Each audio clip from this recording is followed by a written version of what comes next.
I'm a big believer that spending time on small wheeled bikes, be it a BMX or a dirt jumper, is a great way to develop skills and bike handling that cross over to all other disciplines of cycling. So to be honest, I haven't really known what to think of this new breed of 27.5-inch dirt jumpers with more trail-oriented geometry. Sure, I understand the argument that the bike would be more similar to the trail or enduro bike a particular rider may be used to, but at what point does it just become a less practical XC rig? I mean, the thing that makes these bikes so fun and such good tools for learning in the first place is their high-strung maneuverability. And that brings me to this, the RE 801 Elite, the first and only 27.5-inch dirt jumper I've ever ridden. The 801 was reintroduced into RE's line earlier this year and exists as two completely distinct bikes with their own frames. One designed exclusively around 26-inch wheels, and this one, which is fitted for 27.5s. Regardless of which frame you go with, they're going to be built out of 6061 aluminum and feature a tapered head tube and BSA bottom bracket. The 27.5-inch version also gets a threaded boost through axle and a derailleur hanger, should you choose to run it geared. Despite the burly fork and larger wheels, the 801 is on the lighter side, coming in at 26.4 pounds or 12 kilograms without pedals. This may be a bit of a hot take, but one feature I would have liked to see added on this 27.5-inch frame is dropper post compatibility. It seems like a great platform to build a pedalable dirt jumper out of, and with the rise of urban pump tracks and dirt jump parks, I'd imagine many folks will be riding to and from their local spot.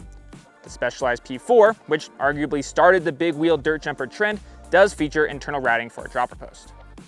Where things start to get a little bit more interesting is when you look at the geometry. The number that stands out most is the 68-degree head tube angle, which is quite a bit slacker than most DJs. This has a few noticeable implications. The first and most obvious one to most beginner and intermediate riders is going to be the increased wheelbase. This adds stability for bigger jumps and higher speed, which is awesome, but it does start to feel a little bit wonky on steeper lip jumps. The slacker head tube angle also dulls the handling a bit, once again aiding in stability, but at the cost of maneuverability. This second change wasn't nearly as noticeable as the first, and I'd say if you're not trying to land techy street lines or tail-whip combos, then you're probably not going to suffer too much from that decreased maneuverability. But again, the longer wheelbase, you might feel. Outside of that slacker head tube angle and the slightly longer wheelbase, the numbers on this 27.5-inch 801 are actually a lot more similar to a traditional 26-inch dirt jumper than you'd probably think. The reach and stack numbers are on the longer side, but not by a huge margin, coming in at 440 and 596 millimeters respectively. The 395 millimeters are also right on trend. Really, the only other outlier on the geo chart is the bottom bracket drop, which is quite a bit lower, or in other words, a larger negative number than you'd find on 26-inch bikes. This makes the bike a bit less poppy, a little harder to manual or throw around in the air, and that's because you're sitting more in the frame versus on top of it like you are on a 26 or a 20-inch BMX bike. But again, the trade-off here, as with the head tube angle, is increased stability. All in all, I think RE did a great job of balancing the ride feel of a traditional 26-inch dirt jumper with the comfort and stability of a bigger wheeled bike. And I'll get into ride feel a little bit later on in the video, but I'd say that my biggest takeaway was how similar this felt to a 26-inch bike, not the other way around. It's also worth noting that the 801 is available as a 26-inch version as well, which is a bit sharper and less watered down than this bike. Spec-wise, the RE 801 Elite, which is the lower tier of the two 27.5-inch complete bikes, has components that kind of split the difference between dirt jumper playfulness and trail bike practicality. At the front of the bike is a Marzocchi Bomber Z1 offering 100 millimeters of travel. I found the performance of this to be a noticeable step up from the Pike DJ Select on my personal bike, both in chassis stiffness and suspension performance. Another component that immediately stood out to me was the TRP Slate Evo brakes. A lot of dirt jumpers come with more affordable 2-piston or even mechanical disc brakes, which, let's be real, probably offer enough braking power for just about anything any of us are going to be doing on these bikes. But if you're coming off of a mountain bike and you're trying to have your dirt jumper feel as similar to your trail bike as you can, then these TRP Slate Evos really do the trick. In terms of wheels and tires, you get a pair of sun-wrinkled Duroc SD37 comps wrapped in 2.4-inch Kenda Booster Pro tires, the latter of which were another big highlight for me. They rolled way faster than I expected, though some of that may come down to the larger wheel size, but I'll talk about that more in a bit. They're also plenty durable. Never got a single puncture while testing and didn't notice the sidewalls folding under big geos, which is something that lighter weight dirt jump tires can be prone to. Honestly, I was pretty impressed with just about everything on the bike, but if I did have to nitpick on just one thing, it would be the bars. At 50 millimeters of rise and 760 millimeters wide, they're pretty typical for what you'd find on a standard 26-inch dirt jumper. But if you think of this bike as being designed to split the difference between said dirt jumpers and a trail bike, I think going with something with a little lower rise, especially given the fact that the stack's already pretty high on this bike, as well as a full 800 millimeters wide so that riders can cut it down to whatever their trail bike is, would have been a cool option. All in all, I'd say that the components on the 801 Elite lean a little bit more towards the mountain bike side of things than they do the dirt jumper. But that said, I don't think they took away from the playfulness of the bike. They just, again, made it feel a little more natural to those of us who spend more time on trail and enduro bikes than we do dirt jumpers. But before we move on, let's briefly touch on value. At $1,499, the RE801 Elite sits on the more premium end of the dirt jump spectrum. But when you factor in things like the Z1 fork, the TRP Slate Evo brakes, it starts to make sense.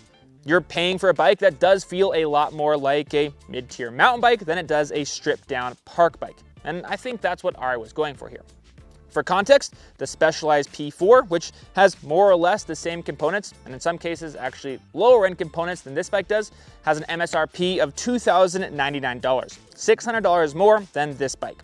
So while the 801 Elite isn't a budget option by any stretch, it's competitively priced for what you're getting. And in my book, it earns a thumbs up on value. While we're on the subject of price, it's worth noting that you can get this frame alone for $579. Now that we've covered the bike in detail, let's dive a little deeper into what it actually felt like to ride. The first thing that stood out to me was just how smooth and fast the 801 was compared to my personal dirt jumper, even with the more aggressive Kenda tires. I honestly attribute a lot of this to those larger diameter wheels, and I guess that makes sense. They're faster on a XC or enduro trail because the larger diameter kind of soaks stuff up and rolls over it more easily. I think the same thing happened here at my dirt jumps. But of course, hopefully no one's buying a dirt jumper for high-speed cruising down cycling paths. So let's get into what really matters, and that is jumping. On mellower, more mountain bike inspired features, the blend of the trail bike and dirt jumper geometry really came into its own. It was intuitive to get airborne, even for my more novice friends who tried the bike out during my testing period, but still sharp enough to throw around once in the air. It even earned the distinction of being the first 27.5-inch bike I ever managed to spin a 360 on, though not gracefully. I usually don't get the chance to pass around a review bike to get feedback from other riders while I have it in for test, but in this case I did. There was more or less universal praise from everyone from expert level dirt jumpers to first timers. At the pump track, the bike felt fast and reactive when pumping through berms and rollers, offering that lively feedback you want from a dirt jumper. Now, one place I didn't get a chance to test the 801 out at was at one of the new school asphalt pump tracks that are popping up all over the country. But I'd suspect that slacker head tube angle and longer wheelbase that I've been talking about so far in this video would make it feel a little bit wonky on the tighter berms and rollers found there. Speaking of tighter transitions though, the only place where I personally noticed the drawbacks of the bigger bike were on steeper lip jumps, where the extra size required a bit of body English to avoid being bucked off the lip. It wasn't unmanageable though, and I definitely wouldn't say that it would prevent you from riding this type of terrain on the 801, but it is the one area where it felt most different from a 26-inch bike. Even so, my biggest takeaway while riding the RE801 Elite was that it feels much more like a proper dirt jumper than it does a hardtail trail bike. It borrows just enough from the mountain bike playbook to feel familiar, but sacrifices very little of the high-string character that makes dirt jumpers both fun and a useful tool for skill development. I've obviously spent a lot of time comparing the RE801 to the numerous 26-inch dirt jumpers I've spent time on over the years, but how does it compare to essentially the only other purpose-built 27.5-inch dirt jumper on the market? That, of course, being the Specialized P4. The P4 lists for $2,999, $600 more than the RE, though it's worth noting that at the time of filming, both of these are on sale. The P4 for $1,499 and the 801 for $1,299. Despite being a good deal cheaper, the components on both bikes are more or less equivalent. And actually, in some cases, like the brakes, the 801 surpasses that of the P4. But the Specialized definitely has a leg up when it comes to frame features. Like I mentioned earlier, it does have cable routing for a dropper post and actually gets internal cable routing for the brake and rear derailleur should you choose to run it geared. The sliding dropouts are also quite a bit cleaner on the Specialized than on the RE, though to be fair, I never had an issue with those on the 801. Lastly, in terms of geometry, the two bikes are relatively similar. The P4 has a slightly steeper head tube angle at 68.5 degrees, but also has a longer reach and longer wheelbase. So, which is the better option? Honestly, it's kind of a toss-up. If running a dropper post or having internal cable routing is a super important thing to you, then yeah, go with the P4. Or if you want to get stronger brakes straight out of the box, then you might be more interested in the Ari.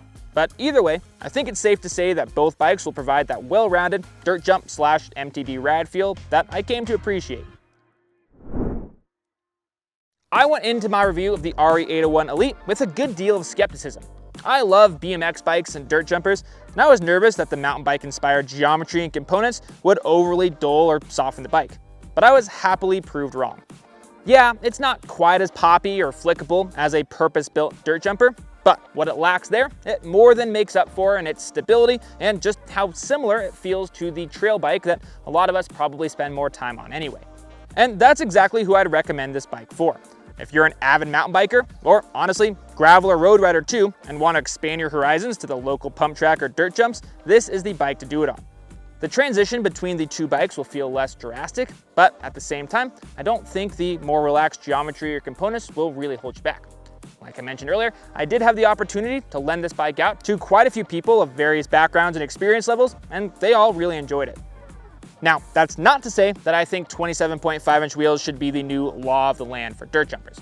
As someone who's been riding 20 and 26-inch wheels for decades, I personally prefer the higher strung, more energetic feel of a smaller wheeled bike, and I'll stick to my 26-inch bikes. But I do think that the 27.5-inch variant, like what's found here with the Ari 801 Elite, is a really good option for folks who are looking to get into dirt jumpers for the first time from maybe other disciplines of cycling. If that sounds like you and you want to get one for yourself, then I've left a link where you can check it out and get more details in the description. If you have any more questions on the bike, then you can leave those in the comments as well. And as always, remember that bikes are for everyone. Have fun out there.